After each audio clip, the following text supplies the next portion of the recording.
Komentimi përsosur I Kuranit. Gjuzi I 29. Sure El Insan. Ajetet nga 12 deri te ajeti 22. وجزاهم بما صبروا جنة وحريرا متكئين فيها على الأرائك لا يرون فيها شمسا ولا زمهريرا ودانية عليهم ظلالها وظللت قطوفها تذليلا ويطاف عليهم بآنية من فضة وأكواب كانت قوارير من فضة قدروها تقديرا ويسقون فيها كأسا كان مزاجها زنجبيلا عينا فيها تسمى سلسبيلا ويطوف عليهم ولدان مخلدون إذا رأيتهم حسبتهم لؤلؤا منثورا وإذا رأيت ثم رأيت نعيما وملكا كبيرا عاليهم ثياب سندس خضر واستبرق وحلوا أساور من فضة وسقاهم ربهم شرابا طهورا إن هذا كان لكم جزاء وكان سعيكم مشكورا. Dhe përdorimin e tyre, ai do t'i shpërblej me xhenet dhe petka të mëndafshta, të mbështetur në divane, ata nuk do të kenë as vapë dhe as të ftohtë. Hija e pemëve të tij të xhenetit është afër mbi kokat e tyre, ndërsa frutat e tyre do t'i kenë afër sa t'i harin me dorë. Aty do të shërbehet me enë të argjenta dhe kupa kristali, kupa të tejdukshme argjendi, madhësinë e të cilave do ta zgjedhin sipas dëshirës. Aty do të pinë gota me pije të përzier me xhenxhefil, prej një burimi të quajtur selsebil. Atyre do të shërbejnë djem për herë të rinj që kur I shikon të duken si margaritar të shpërndar, ngado që të hedhësh syt do të shohësh lumni dhe një mbretëri të madhe. Ata do të jenë të veshur me petka të holla, mëndafshi të gjelbër dhe me armatsh, mëndafshi të trash, të stolisur me bysylyk të argjend. Zoti I tyre do t'u jap të pinë pije të pastër. Ky do të jetë me të vërtetë shpërblimi juaj, përpjekjet tuaja do të jenë të pranuara. Komentimi: Shpërblimet madhështore në parajs.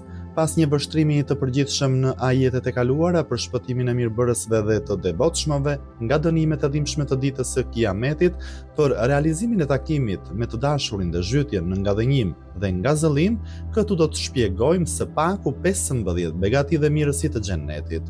Në fillim flitet rreth vendbanimit dhe veshjes së xhenetlinjve. Ajeti thotë dhe për durimin e tyre, ai do t'i shpërblej me xhenet dhe petka të mëndafshta. Përmes shumë qëndresash dhe flijimesh, ata synonin të përmbushnin premtimin, të agjëronin 3 ditë, ata nuk e prishën agjërimin, edhe kur nuk hëngrën iftar për vete, sepse ushqimin e iftarit u dhan bërfanjakut, jetimit dhe të zënit e rob, të cilët u trokitën në derë. Për këtë Allahu I madhëruar do t'i caktojë në kopshtet e posaçme të xhenetit, si dhe do t'i vesh me robat më të bukura. Jo vetëm në këtë ajet, por edhe në ajetet të tjera kuranore shpalosur qartë që shpërblimet të Kiametit u jepen durimtarëve dhe qëndrestarëve në rrugën e adhurimit, të nënshtrimit durimtarëve përballë problemeve e fatkeqësive. Në ajetin 24 të surës Ar-Ra'd thuhet Selamun aleikum. Me durimin tuaj gjetët shpëtimin, sa përfundim I laftishëm është ky vend. Po ashtu në ajetin 111 të surës El Mu'minun thuhet, e unë sot I shpërbleva ata pse ishin të durueshëm, ata janë fitimtarët. Ajeti 2 në këtë seri ajetesh thotë, të mbështetur në divane, ata nuk do të kenë as vapë dhe as të ftohtë. Përmendja e këtij pozicioni, mbështetja në divane, është treguesi rehatisë dhe I qetësisë së plotë të tyre. Pjesa e dytë e ajetit shënon temperaturën më të përshtatshme e cila I shoqëron ata në xhenet. Nuk është se atje nuk ekziston dielli dhe hëna, por hijet e pemëve të parajsës pengojnë depërtimin e rrezeve të diellit, të cilat shkaktojnë shqetësim. Fjala eraik është shumë si fjalës erike. Kjo fjalë tregon divanin që vendoset në dhomën e nusës, edhe këtu është përdorur me kuptimin e divaneve të stolisur. Alusi, komentuesi I njohur I ehli sunnetit në veprën Ruhul Maani, duke komentuar një hadith nga Ibn Abbasi rrëfen, banorët që ndodhen në xhenet papritur do të shohin një dritë, si drita e diellit, e cila do të ndriçojë kopshtet e xhenetit. Njerëzit e xhenetit do t'i drejtohen në Ridvanit, ëngjëlli përgjegjës I xhenetit, dhe do ta pyesin se ç'është ajo dritë, sepse Allahu ka deklaruar në xhenet nuk do të vërejmë as rrezet e diellit e as ftohjen. Ai do të përgjigjet, kjo nuk është drita e diellit dhe e hënës, por Aliu dhe Fatimia janë duke qeshur dhe xheneti është ndriçuar nga drita e dhëmbëve të tyre. Fjala zemherira rrjedh nga fjala zemher dhe është përdorur me kuptimin e të ftohtit, të ashpër apo hidhërimin e tepër, skuqjen e syrit nga zemrimi, këtu është përdorur në kuptimin e parë. Në një hadith thuhet në xhehenem ekziston një vend që nga acar i tepërt organet e trupit do të shpartallohen. Ajeti vazhdon me përshkrimin e begative, hija e pemëve të tij të xhenetit është afër mbi kokat e tyre, ndërsa frutat e tyre do t'i kenë afër sa t'i arrijnë me dorë. Nuk duhet asnjë përpjekje për të arritur frutat. E përsërisim edhe një herë tjetër faktin se parimet dominuese mbi jetën e njeriut në atë botë janë shumë të ndryshme me ato të kësaj bote. Ato që janë thënë në këto ajete rreth begative të xhenetit janë vetëm shoqërime të imagjinuara dhe përqasje me të përafërtat e tyre në këtë botë, që të krijohet një imazh i përafërt për botën tjetër dhe ndotjet e saj, të cilat asnjë sy nuk i ka parë, asnjë vesh nuk i ka dëgjuar dhe asnjë mendje nuk i ka përfytyruar dot. Ibn Abbasi në komentimin e disa prej ajeteve të kësaj sureje ka thënë ato që ka përmend Allahu në Kur'an për begatitë e xhenetit nuk kanë të ngjashme në këtë botë, por Allahu i ka përmendur me emra që janë të njohur për ne. Për shembull, flet për një pije të pastër që është e përzier me xhenxhefil, një lëndë aromatike të cilën arabët e kishin shumë qejf. Pas kësaj, ajetet sqarojnë një pjesë të mënyrës së pritjes së këtyre mysafirëve të parajsës, mjetet e pritjes së tyre si dhe pritësit. Aty do të shërbehet me enë të argjenta dhe kupa kristali, kupa të tej dukshme argjendi, madhësinë e të cilave do ta zgjedhin sipas dëshirës. Në këto enë shërbehen lloje të ndryshme të ushqimeve të parajsës, kurse në gotat prej kristali ka lloje të ndryshme pijesh të këndshme që të sillin gëzim, aq sa dëshirojnë dhe kanë qejf. Ndërkohë që shërbëtorët e xhenetit pa ndërprerje sillen rreth tyre dhe u shërbejnë. Fjala aniyetun është shumë si fjalës inaun dhe përdoret në kuptimin e çdo lloji ene, kurse fjala ekuab është shumë si fjalës kub dhe përdoret në kuptimin e enës së ujit, që nuk ka veg dhe ndonjëherë quhet qadah, got. Fjala kewarir është shumë si fjalës keuretun dhe tregon enë prej kristali dhe xhami. Ajeti thotë se enët e kristalta të parajsës janë bërë prej argjendi. Në botën tonë toksore një enë e tillë nuk ekziston, sidoqoftë nga ajeti kuptojmë se enët dhe gotat e parajsës e kanë tej dukshmërinë si kristali dhe shkëlqimin dhe bukurinë e argjendit dhe pijet që futen në to janë plotësisht të dukshme.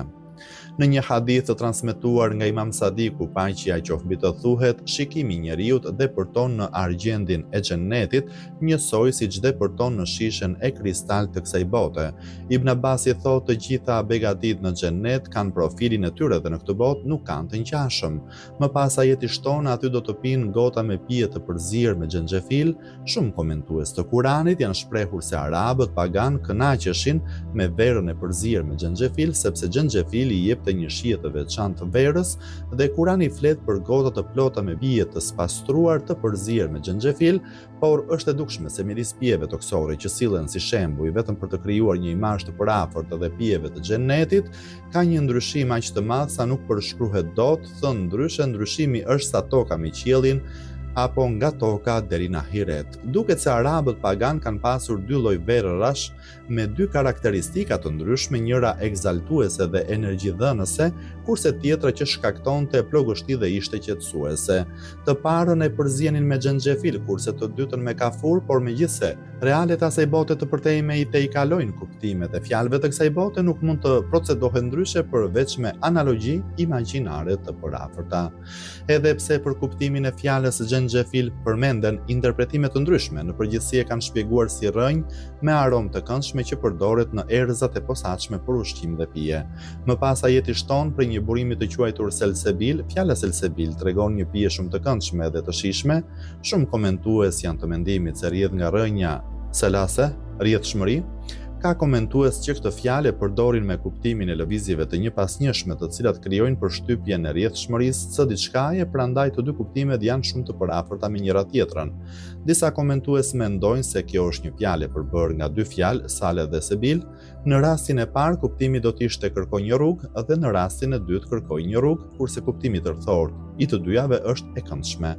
Disa kanë thënë se në fjalorin e gjuhës arabe nuk ka ekzistuar fjala selsebil dhe ajo është nga risitë e Kuranit famlar. Kuptimi i parë është më i njohur dhe më i përshtatshëm se të gjithë. Pas kësaj, ajeti flet për pritësit apo shërbëtorët e kësaj feste që organizohet në saj të mëshirës së Allahut në xhenetin e lartësuar dhe thot: atyre do të shërbejnë djem për herë të rinj që kur I shikon të duken si margaritar të shpërndar. Ata djem janë të amshueshëm në xhenet, edhe freskia, bukuria dhe gjallëria rinore e tyre është e amshueshme ashtu si shërbimi që bëjnë, për këtë dëshmon fjala mukhalledun nga njëra anë dhe fjala yatufu alehim nga ana tjetër. Shprehja lu'lu'an manthura përdoret për të treguar jo vetëm bukurinë, çiltërsinë, shkëlqimin dhe magnetizimin e tyre, por edhe praninë e këndshme të tyre në këtë festë hyjnore. Meqense begatitë e botës tjetër janë të papërshkrueshme, në ajetin vijues në mënyrë të përmbledhur theksohet, ngado që të hedhësh syt do të shohësh lumni dhe një mbretëri të madhe. Për fjalët Naimun dhe Mulken Kebira janë dhënë interpretime të ndryshme, ndërtonë një hadith të Imam Sadikut, paqja e Zotit që mbi të lexojmë. Ajeti tregon se kjo është një pasuri e patundshme që asnjëherë nuk asgjësohet dhe nuk zhduket. Begatitë e xhenetit janë aq të përhapura sa nuk mund të përshkruhen e numërohen, ose Mulkun Kebir është ai që engjëjt në kohën kur do të hyjnë tek xhenetlinjt marrin leje, përshëndesin me selam paqe, banorët e xhenetit e arrin atë që dashurojnë, banori më I ulët I parajsës kur e shikon pronën e tij, vëren se kufit e saj qëndrojnë 1000 vjet rrugë larg. Pronë e përhershme dhe amshueshme, e shoqëruar me realizimin e të gjitha shpresave dhe dëshirave. Fjala Naimun tregon begatitë e shumta, kurse tok fjalëshi Mulk Kebir pronë e madhe shpreh madhështinë dhe gjerësinë e kopshteve të xhenetit. Këto fjalë përfshin të gjitha interpretimet e lartë përmendura. Deri këtu u diskutua për disa prej begative të xhenetit si bensrehimet, fronet, hijet, frutat, pijet, enët dhe grupi I pritësve. Tani është radha e mjeteve dekorative të banorëve të xhenetit. Ajeti thot, ata do të jenë të veshur me petka të holla mëndafshi, të gjelbër dhe me armatsh mëndafshi të trash. Fjala sundus tregon një copë mëndafshi të hollë, kurse fjala el istibrak një copë mëndafshi të trash. Sipas disa gjuhëtarëve, ajo rrjedh nga fjala perse istebere apo stebere. Disa të tjerë mendojnë se kjo fjalë rrjedh nga fjala arabe bark dhe tregon ndriçimin, shkëlqimin. Ajeti shton të stolisur me byzylyk të argjend, Zoti I tyre do t'u japë të pinë pije të pastër, argjend të dukshëm që shkëlqen si kristali dhe më I bukur se rubini dhe perla. Fjala Esawir është shumë si fjalës Eswara dhe Eswera është shumë si fjalës Suar ose Siwar, në thelb është marrë nga fjala perse destuar, e cila tregon byzylykun, por gjatë transferimit në gjuhën arabe ka pësuar ndryshimin fonetik dhe ka marrë formën Sewar. Përzgjedhja e ngjyrës jeshile për rrobat e xhenetit është se kjo ngjyrë sjell gjallëri, ngjashëm me gjethet e bukura të pemëve. Sigurisht ngjyra jeshile ka shumë tonalitete dhe secila ka një hijeshi të veçantë. Në disa ajete kuranore, si për shembull ajetin 31 të surës El-Kahf, lexojmë aty stolisen me radhë të artë dore dhe ata veshin rroba të gjelbra. Kjo nuk bie në kundërshtim me atë që është thënë në ajetin e lartë përmendur, sepse ata herë stolisen me një byzylyk me një ngjyrë dhe herë me byzylyk me ngjyrë tjetër të argjend të artë. Këtu lind pyetja si mundet që rrathët dhe byzylykët që janë stoli për gratë të përmendet për burrat e xhenetit. Por përgjigjja e saj është shumë e qartë. Në shumë vende floriri dhe argjendi përdoren si stolisje edhe për burrat edhe për gratë, edhe pse Islami ka ndaluar stolisjen e burrit me flori, por duhet kemi parasysh faktin që byzylykët për burra ndryshojnë nga ato të grave për nga lloji e forma. Nga ajeti 53 I surës Zukhruf, nga vetë goja e faraonit thuhet, përse nuk janë vënë atij byzylykari ose të kenë ardhur bashkë me të engjëjt shoqërues. Kështu arrim të kuptojmë që në hapësirën e Egjiptit byzylyku I artë ishte shenjë madhështie dhe krenarie për burrat. Përveç kësaj, ashtu siç e kemi diskutuar shumë herë, kur kemi shpjeguar begatitë e xhenetit, fjalët e rëndomta të kësaj bote nuk arrin të bëjnë përshkrime të sakta për begatitë madhështore dhe të papërshkrueshme të xhenetit. Në përfundim ajeti I përmend begatinë e fundit dhe më të rëndësishmen. Nga kjo seri e begative, Zoti I tyre do t'u japë të pinë pije të pastër. Një nga begatitë ishte edhe pija e këndshme me të cilën mbushen shishet e të dukshme nga burimi I rrjedhshëm. Banorët e xhenetit ngopen me këtë pije, por nëpërmjet tyre dhe asaj që është thënë në ajetin në fjalë ka shumë ndryshim, sepse nga njëra anë atje u fol se kupambajtësit ishin Wildan Mukhalledun, kurse këtu kupambajtësi është Allahu. Vërtet çfarë shprehje e çuditshme kjo, veçanërisht duke u mbështetur në fjalën Rabbun, kujdestar, Allahu I cili gjithnjë e ka edukuar njeriu dhe është pronari e edukatori I tij, e ka orientuar gjithnjë atë drejt fazave të përsosmërisë, derisa ka arritur në fazën e fundit. Tani ka ardhur koha që ta çojë në nivelin kulmor me dorën e fuqisë së tij dhe ta ngopë dhe ta entuziazmojë me pije të këndshme dhe të pastra. Nga ana tjetër, fjala tahur është në kuptimin një gjë e pastër që ka veti pastruese. Kjo pije e spastron trupin dhe shpirtin e njeriut nga çdo lloj papastërtie dhe ndyrësia dhe i dhuron atij aq shumë ndriçim dhe gëzim sa nuk mund të përshkruhet me asnjë fjalë. Madje në një hadith të transmetuar nga Imam Sadiku, paqja qoftë mbi të, është thënë: e pastron zemrën dhe shpirtin e tyre nga çdo gjë përveç Allahut. Kjo pije i gris perdet e neglizhencës, i heq mbulesa dhe njeriu e bën të meritoj praninë e përhershme në altarin e afërsisë së Allahut. Magjepsja dhe ngazëllimi nga kjo pije pastër është më e lartë se çdo begati tjetër dhe më e çmuar se çdo dhuratë. Nëse vera e papastër e kësaj bote asgjëson mendjen e njeriu dhe largon atë nga Allahu, vera e pastër e botës tjetër që do t'jepet me dorën e pijedhënësit krijues e tjetërson njeriu nga çdo gjë përveç Allahut dhe e zhyt atë në bukurinë dhe hijeshinë e tij. Thënë shkurt, mirësia e fshehur në këtë ajet dhe në këtë begati është më e çmueshme dhe më e lartë se çdo gjë tjetër. Nga hadithi që është transmetuar nga profeti i Islamit, profeti Muhammed, paqja e bekimi i Allahut qoftë mbi të dhe mbi familjen e tij, përftohet se burimi i verës së pastër është në hyrjen e xhennetit. Atyre do t'u jepet një gëllëng nga kjo verë e pastër për ta pirë dhe Allahu i madhëruar me anë të saj do t'u pastrojë zemrat nga zilia dhe nga çdo vesë tjetër.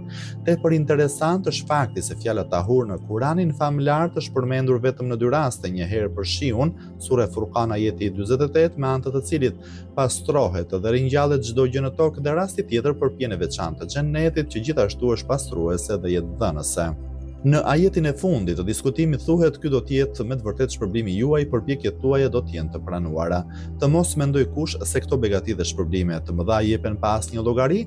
Të gjitha këto janë shpërblimi i veprave dhe i përpjekjeve, i vetformimit, i vetedukimit dhe i heqjes dorë nga mëkati.